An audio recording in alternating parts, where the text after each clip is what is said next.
Testing. Okay, ready? Yep.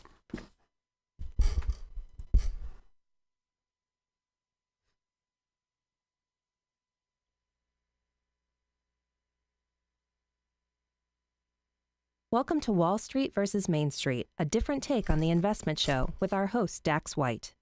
Dax White is the managing partner of the White Law Group, a national securities fraud, securities arbitration, and investor protection law firm with offices in Chicago, Illinois, and Vero Beach, Florida. The White Law Group has represented hundreds of investors in Finra arbitration claims against their brokerage firms, and throughout this show, Mr. White will shine a light on some of the tricks of the brokerage industry, while also providing valuable information for investors on how to successfully navigate the investor-financial advisor relationship. Welcome, everyone. This is Dax White. You're listening to Wall Street versus Main Street. As our intro indicated, this is a different take on the investment show. We're not going to be giving out investment advice. I am not a licensed professional to sell investments, but rather a securities attorney who represents investors in claims against brokerage firms. And the objective of the show is to pass on information that I think, based on my experience in dealing with brokerage firms in the litigation context, information that I think investors might be valuable to them in evening the playing field in that relationship. Information that would make it a more beneficial relationship between you and your advisor. Tips that would give you some information on maybe what their motivation is, why are they trying to sell me this product, and try to shine a light on some of the tricks that they use so that you're better protected and more informed when you get together with your financial advisor. So that's the objective of the show. Each week we'll tackle some various topics. This week, what we're going to focus on is two things: how to vet your financial advisor, how to pick the right financial advisor, and then if you've got the wrong one, how to fire them. So we'll first jump into how do we vet our financial advisor. The industry is set up to make it seem as if all these guys and girls who are selling investment products are super successful, finance majors, vice presidents. All these things are done intentionally so that you'll trust them and think that they are investment gurus who will be great with your money. And the reality is that's not always the case. That's just sort of the illusion of the industry.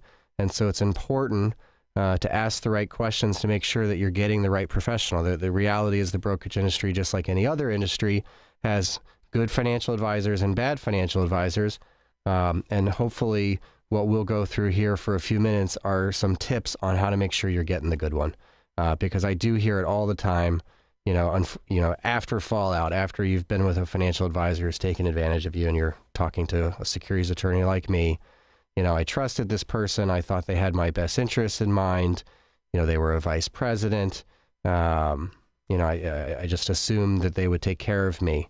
And unfortunately, that's not necessarily their obligation. That's not necessarily, the fact that they're a vice president is not necessarily a designation of anything other than that they're a successful revenue generator for the firm. That's typically how that designation comes. So we need more. We need more before we pick an advisor, and we need to know what some of these things are so that when we're dealing with someone, we have a sense of whether or not we're with the right person.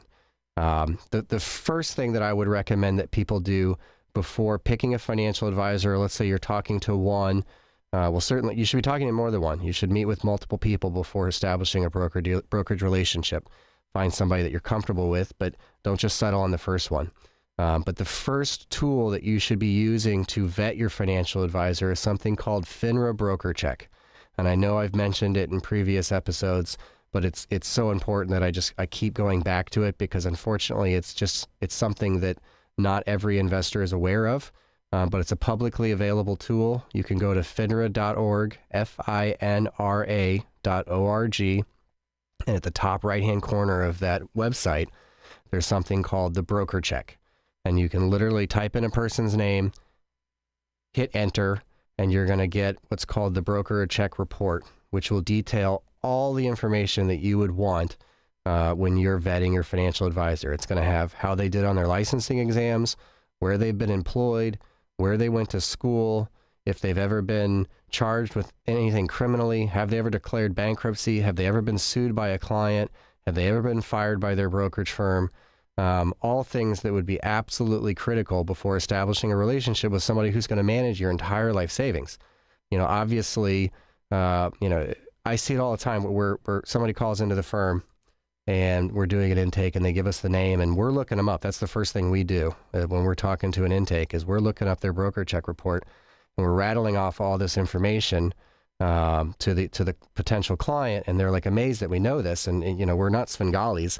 I don't know every financial advisor. Literally, all we're doing is pulling this publicly available information and looking at the report. And so many times you're telling a potential client, for me on the litigation side, about their financial advisor, and they're in horror. You say, they've been sued 26 times, and they're like, I had no idea. Obviously, that would be critical information at the beginning. If you pulled that report, if you were aware of that report, if investors generally were aware, and I will give Finra some credit, they are starting to run some ads on this to get awareness out there about the existence of this report. But if it was generally known in the investment community that, hey, I can pull a report on my broker or somebody I'm considering using, and you pulled that report and that person had been sued by 26 of their former clients, I feel confident that none of you would establish a relationship with that person, that none of you would give your life savings to that person. So obviously that to me is the first thing that you should do, is pull that report. I will say, if you've got a financial advisor who's been in the industry for 20 years and he's been sued once, that to me is not a red flag. I mean, the reality is, if you've been in the business long enough, you may have come into the crosshairs of an attorney or had a client complain about something. So that to me is not a red flag. But when you start seeing multiple customer complaints, multiple instances where the broker's been sued, that's where it can be a red flag, particularly if it's sort of a consistent MO. You can read exactly what those lawsuits were about. And if it's the same basic product every time, then you probably have a financial advisor who's pushing specific types of products to a lot of clients. That's a red flag. So that's the first thing. When you're vetting a financial advisor, pull their broker check report. Have that information before you even go into a meeting with them. And if there is a customer complaint on there, but there's just one, ask them about it, or her. Ask them to explain it. Maybe there's a very reasonable explanation, and that when you hear it, you're comfortable still. But have that report before you even go into the meeting. Once you've done that and you've read it and you're comfortable with the information in there, you see that they've done well on their licensing exams, you see they've been in the industry for however many years, they haven't been sued, they haven't been fired, and now you're taking the meeting. The next step is, what questions are we going to ask? Let's make sure that we're asking good questions so that we have a sense of who this person is and how they're going to be handling our money. Good questions to ask would be, how are you compensated? Because not every financial advisor is compensated the same way. Some of them are compensated on a commission basis, which is a per transaction. Every time they make a recommendation, you agree, they get paid. Some of them are being paid a percentage of assets under management. If you have $1 million portfolio and they take 1%, so they're going to make $10,000 a year, and you can sort of just, based on what kind of investor you are, decide which model might make sense for you. If you're a buy and hold investor, maybe a commission model makes sense for you because maybe you're only doing 2 or 3 trades a year. If you're trading a lot and you're having a very active relationship with your advisor, maybe the assets under management model makes more sense. But ask the question so that you know and it's not ambiguous. So make sure to ask that question first and foremost. Second question I would ask is, does the financial advisor have a fiduciary duty to you? Ask them just straight out that exact question, because the brokerage industry will take the position that they don't. Their obligation to you from their perspective is to make an investment recommendation that's suitable. That's a much lower bar. An investment could be suitable for you, but not necessarily in your best interests. So just ask your financial advisor, do you consider yourself to have a fiduciary duty to me? Let's figure this out at the beginning of the relationship to make sure I know where you stand. Another question you should ask is, who are you registered with? A lot of financial advisors out there are sort of independent, and they've got a doing business as business, in wherever their offices are, but they are registered to sell securities through a larger brokerage firm. Find out who that is. Do some research on them. Make sure that you're getting involved with a brokerage firm that has the types of supervision and compliance that you would want. There's sort of 2 types of brokerage firms. There's the Morgan Stanley model, which is they have a hub of brokers in a major city. Maybe there's 30, 40 brokers in one office. There's compliance people there. There's supervisors. There's operations people. In my experience, you see less problems in that type of situation because all the supervisory people are right there. On the flip side, the independent model, it's a guy or a girl, in a office someplace, office suite, and their compliance is in Kansas City or Minneapolis or St. Louis or wherever, and they come to the office once a year and audit the books and sort of rubber stamp the activities of the advisor. Obviously, the supervision in that context is very different. And that's the type of firm where we see more problems. So you'll want to make sure that you're getting involved with a firm, that it's overseeing your financial advisor, protecting you, making sure that if they are doing something wrong, that they're going to catch it before it's detrimental to your accounts. So find out who they're registered with. Ask them if they've ever had disputes with clients. The Finra broker check is not perfect. There's a process called expungement where a customer can file a complaint and the broker can go through the effort of having it expunged from the record. So that broker check picks up most things, but doesn't pick up everything. So it doesn't hurt to just ask them the question. Have you ever had a dispute with your client? If they say yes, ask them to explain it to you. Again, nobody's perfect and you can't keep everyone happy. So if you've got 100 clients and you've been in the business for 10 years, you might have somebody who's been upset with you at some point, but it may not rise to the level where it concerns you. But ask them about it, talk to them about it. Ask them about their investment background and sort of their objectives, because not every financial advisor does this the same way. And you want to make sure that their goals are consistent with yours and their approach is consistent with yours. And then the last thing I'd ask them is, do they have insurance? The brokerage industry does not require brokerage firms or financial advisors to carry insurance. Many of them do, but they are not required to do so. So why that can be significant, of course, is if your worst case scenario, you want to at least be with a financial advisor that if they do screw up, you've got some protection. So ask them, do you have insurance for this? And if the answer is no, that's probably a red flag. Either just because of collectability concerns if you get into a situation where you need to sue your advisor, or to me, it might be a suggestion that they're not operating their business in the best way possible, because certainly I think financial advisors should have insurance. So that's an important question. The next thing would be warning signs, both in terms of initial meeting warning signs or just as the relationship begins, things that you should be on the lookout for. All things that are important in vetting your financial advisor, because it's not just a day one thing. You have to, it's sort of like going to the doctor. In my experience, at least with hospitals, the person who cares more about your health, or cares the most about your health, is you. You've got to be an advocate for you. And the same goes in the brokerage relationship. You have to monitor your statements and you have to continue to be involved. You can't just say, oh, I picked the right person and now I'm out. I'm going to let them handle it and I'm going to check in on the annual reports or whatever. You have to continue to vet them and continue to make sure they're doing it the right way. So here's some warning signs that would clue you into maybe they're not. And maybe I need to peel the onion further and make sure that I'm with the right person and make sure that I'm protected. Some of those warning signs would include they rush you to make a decision. We see this in a lot of our cases where they have you come into the meeting, sign here, here, and here. Oh, I've got an appointment in 15 minutes. If you have any questions, call me later. And you call and you can't get them on the phone. That's an obvious warning sign. I think that should be clear to most people. But I think a lot of people are afraid to escalate it because they think, oh, well, he's very busy and, he makes it seem like he's got tons of clients and he's really successful. And so maybe it's okay that he doesn't have time for me. No, it's not okay. Find somebody who's got the time. They're getting paid to manage your account. Make them work for it. If they don't tell you what they're being paid, that's definitely a warning sign. A lot of the products that we deal with are extremely high commission investments. And obviously we're dealing with the worst of the worst. But the point is that the commissions is an obvious incentive to the broker to recommend the product. And if they're not disclosing what those commissions are, that's a problem. Because the reality is if they were disclosing the commissions, I bet you the client would say no. If you said to the client, hey, I'm going to, here's my recommendation. Oh, by the way, it pays me 10%. They're probably not going to say yes. So a lot of times they just don't say what the commission's going to be and it's buried in the fine print somewhere. So if they're not telling you, hey, here's my commission, that's a warning sign. If they want to put everything into one investment, big warning sign. What's the motivation in doing that? Obviously, Most people know diversification is critical when investing.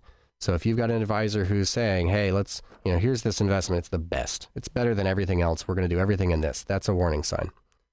They want to meet with you alone. Another warning sign. I mean, what would be the motivation? Let's say you're an elderly person and you want to bring your kid to a meeting and they say, no, I don't want to do that. That's a warning sign. Obviously, if they're on the up and up, they shouldn't have any problem with more people sitting in on the meeting, making sure that you're being taken care of. If they're not asking about your actual investment needs, that's a problem. Investments are not a vanilla, every investment is perfect for every person. Each investment depends on your particular situation. So if they're not asking you what your situation is, your net worth, your income, your investment objectives, your investment experience, your goals, they're not asking you those questions, that's a huge red flag. If they're not sending you monthly statements directly from the brokerage firm, that's a red flag. That's something that you should be monitoring. If the statements are coming directly from your financial advisor and you're not seeing anything on there about the brokerage firm they clear through, that can be a problem. That could be a financial advisor who's hiding losses or just sending you statements that are sort of not based on reality. If they ever ask for the check to be made out to them individually, that's a problem. Brokerage firms are established to make sure that kind of stuff doesn't happen. And so if they're doing it, I promise you it's not approved by their firm. There's a reason for it, and it's not a good one. Whatever the story is they give you, I'm not buying it. Based on the rules that are established by brokerage firms, that's never appropriate. If you suffer huge losses without any reasonable explanation, obviously that's a problem. Lots of brokers will tell you it's the market, and these are forces that are out of my control. That may be true, but you'll want to talk to them about it and make sure that you get a reasonable explanation. So those are some warning signs. Those are some tips on how to vet your financial advisor. We're going to go to commercial now. When we come back, I'll tell you how to fire your financial advisor. Do your kids love to jump, flip, swim, and soar? Then Christie's Fitness is the place to be this summer. Coming this July to Christie's is the new all-around camp. Junior superheroes will develop skills in swim, gymnastics, and arts and crafts. All-around camp at Christie's is for children 5 to 13 and runs Monday through Friday from 9 to 3:30 with trips to Skate Factory, swimming, and a weekly pizza party. Visit Christie'sFitness.com or call 772-563-0905. Don't forget to ask about preschool swim school and summer dance camps. Minuteman Press of Vero Beach, covering the Treasure Coast from Port St. Lucie to Sebastian, can handle all your printing and copying needs, from large format and blueprints to business cards and brochures, plus a full line of promotional products. Minuteman Press of Vero Beach. Google it. Minuteman Press. Get a free quote. 567-4645. Minuteman Press is a member of the iTex trading community. Your iTex dollars are welcome. To you, spare time is a foreign concept. That's why it's so great that Plains Dental Arts in Vero Beach is open on Saturday. Now you can see the dentist without missing work. Now that's a reason to smile. And here's more. Right now, an x-ray and cleaning is only $79. Get a complimentary Invisalign consultation and receive $1,000 off Invisalign. Plains Dental Arts is open Monday through Friday and yes, even Saturday. Call Dr. Alex Plains for an appointment today, 231-6004. Part of the iTex trading community, your iTex dollars are welcome. Hi everyone, it's Kitty from the Blue Star. Hey, have you checked out our new location downtown on 14th Avenue across from the Community Center and Pocahontas Park? You need to. We now have a full kitchen serving our famous chicken pot pie, along with some new favorites like Creole shrimp and grits, seared diver sea scallops, hand-cut Angus ribeyes, and some of the most creative burgers in town. And as always, we have great live music. Join us for our Tuesday night blues jam or perhaps the Thursday jazz series. I'll see you soon at the Blue Star. We're open Tuesday through Saturday from 5 p.m. Welcome back, everyone. You're listening to Wall Street versus Main Street. I'm your host, Dax White. Before the break, we were talking about how to vet your financial advisor, questions to ask to make sure you're getting involved with the right person. Obviously, entrusting your life savings with someone is an incredibly important decision, and so we went through some tips on how to make sure that you went with the right person. So that was before the break. Now we're going to talk about how to fire a financial advisor. Let's say that you've decided for whatever reason, this person, I just don't trust them anymore, whether it's because you lost money or they don't get back to you, they're not answering your questions, whatever the case may be, you've decided I need to make a change. The good news is the brokerage industry actually makes it incredibly easy to fire your financial advisor. And they do this for sort of their own self-interest, but obviously there is a lot of transition from firm to firm. I don't know what the attrition rates are offhand, but it is not unusual for people to switch firms. And so the new brokerage firm wants to make it as easy for you as possible. As easy as possible. So they have what's called the ACAT process. And that's the process whereby you go into the new firm and they, on behalf of you, by you giving them authority by filling out a lot of different documents, make it incredibly easy for you to switch over because they will do it for you. So if you reach that point where you really don't want to be with the financial advisor anymore, but you also, it's like breaking up with someone that can be uncomfortable. The good news is this is like breaking up via text because you don't have to see them again. You don't have to go into their office and fire them. This isn't like a Donald Trump situation. You're fired. All you need to do is find yourself a new financial advisor, find somebody that you trust, and their firm will take care of the process for you. Go into the new firm. They're going to have paperwork for you, and they will do, again, what's called that ACAT process. They'll transfer over your accounts. It's typically seamless. Again, the brokerage firms are set up to try to bring in new clients. So they're doing everything they can to make that process as easy and painless as possible. And so it should be that you can meet with the new advisor, set up the account with them, and they take care of the rest. So from that standpoint, that's an easy one. If you're thinking that you need to make a switch, find the new person and let them do it for you. So that's how to fire a financial advisor. Tune in next week where I'm going to be talking about the differences between a financial advisor and an investment advisor because they're not the same. They've got different duties to you, different regulations. They're regulated by different entities. There's a lot of nuanced differences there, and so we're going to go through that.